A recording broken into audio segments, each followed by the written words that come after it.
चाहे कर लो चारों धाम, लेकिन ना किया माता पिता का सम्मान, तो अधूरे रहेंगे सारे धाम। मैं नीलिमा आप लोगों का स्वागत करती हूँ अपने चैनल एनडी मोटिवेशन में। आज की जो कहानी है हमारी, जो पंक्तियाँ अभी मैंने कही है, उसी पे आधारित है।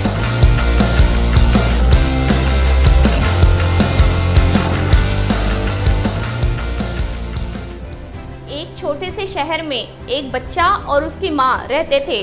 उस बच्चे की जो माँ थी, उनके एक आँख नहीं थी, लेकिन बच्चा छोटा था तो अपनी माँ को प्यार करता था। धीरे धीरे धीरे धीरे बच्चा बड़ा होने लग गया और बच्चे को अपनी माँ के साथ कहीं आने जाने में शर्म लगने लग गई। बच्चा जब स्कूल जाता और दूसरे बच्चे उसको कहते कि तेरी माँ की तो एक आँख ही नहीं है, उसकी मम्मी हमेशा एक आँख पे कपड़ा लगा के रखती थी, तो बच्चे को थोड़ा अच्छा नहीं लगता था। तो उसने अपने माँ से कहा कि माँ मेरे साथ स्कूल मत आया करो, क्योंकि उसे शर्म आने लगी थी। धीरे धीरे बच्चा और बड़ा हुआ, अब बच्चा बिल्कुल अपनी माँ से कटने लग गया। एक दिन वो बच्चा बड़ा हुआ, बड़ा होने के बाद उसकी शादी हुई। शादी होने के बाद जब उसकी पत्नी आई, पत्नी ने और उस लड़के ने मिलके अपनी माँ को घर से निकाल दिया।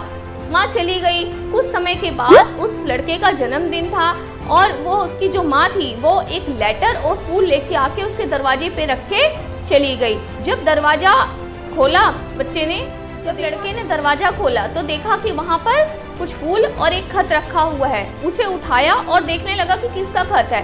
खत में लिखा हुआ था कि बेटा, जब तुम छोटे थे एक बार खेलते हुए तुम्हारी आंख में चोट लग गई थी और तुम्हारी आंख खराब हो गई थी और तुम्हारी आंख को ठीक करवाने के लिए दूसरी आंख की जरूरत थी। मैंने बिना सोचे समझे अपनी उस आंख को तुम्हें दे दिया, जिसके कारण तुम आज देख पा रहे हो और मैं भद्दी दिखने लगी, जिससे तुम्हें शर्म आने लगी। कोई बात नहीं बेटा, तुम खुश रहना और मेरी इन आंखों का ध्यान रखना। इन लाइनों को पढ़ते ही लड़के के आंख में आंसू आ गए और वो भावुक हो गया और अपनी माँ को ढूंढने निकल पड़ा।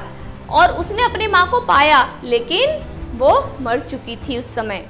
इस कहानी से हमें ये सीख मिलती है कि माता पिता, जो हमारे माता पिता होते हैं, हमें उनका हमेशा सम्मान करना चाहिए, क्योंकि माता पिता बिना किसी संकोच के, बिना कुछ सोचे समझे हम लोगों को जीवन दान देते हैं, हमें जीने की सीख सिखाते हैं, हमें जीने की राह दिखाते हैं।